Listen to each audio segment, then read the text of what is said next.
Thank you. My name is Paul Njuguna. I work for the Tana Natural Resource Management Project based in Embu, and it works around Mount Kenya and the Abadeas water catchment areas. I am the Land and Environment Coordinator in this region.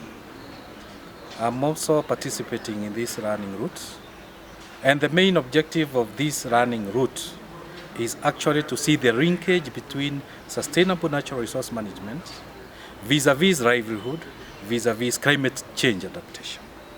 That's what we are trying to do.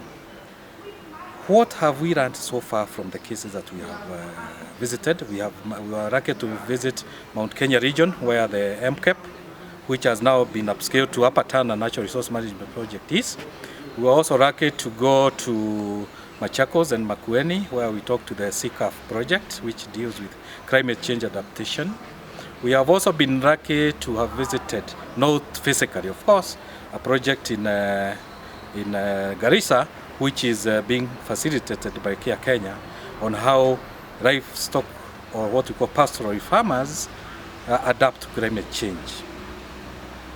One of the best things that we have learned so far from the running route this year, or the Kenyan running route, is that communities must be part and parcel of natural resource management for it to succeed. We have also learned that partnerships are also important, where people work together, whether you are in the NGO sector, whether in the natural resource management sector, or in the government sector. Wherever you are, you have to work together for sustainability of NRM. Otherwise, we shall not be able to run. We have also noted a few weaknesses.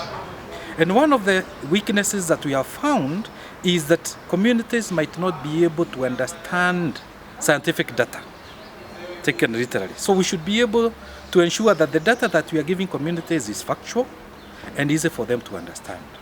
We have also noted with concern that some of the organizations seem to ignore what we call indigenous traditional knowledge, especially on weather. And we need, as a sector, to ensure that we combine science to indigenous traditional knowledge for sustainability. Because much as people might know a lot of science, they are not the implementers. This running route has also taught us that even within nations, we have Ethiopia, we have Kenya, we have Lesotho, and we have Rwanda mainly, the four. We have learned from experiences from other sectors that the same things can be done, or from other countries, sorry, that the same thing can be done in a different way. For example, we have had examples from Rwanda where they are doing very nice hilltop afforestation, and they are succeeding, and they are doing very, very well. And cumulatively, it shows that the running route can be used as a tool in what we call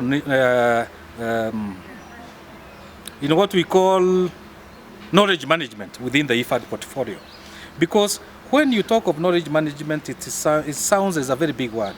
But when you say that running a route, or when you use the running route to ensure that people run from one another, either from the cases or from even the discussion, you learn that this is an entry point where the running route can be used by the knowledge management within IFAD to pass technology for the adoption of the communities and also the officers themselves. Because we seem to forget about the officers themselves, what they need to know for the communities to be backstopped or facilitated to do things. We also have learned that the running route is also a good tool in the sense that it is very well organized, and it involves stakeholders from many, many nations and many professionals, not necessarily in one sector.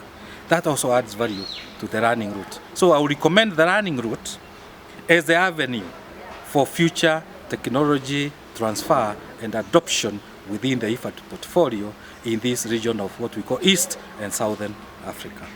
Thank you.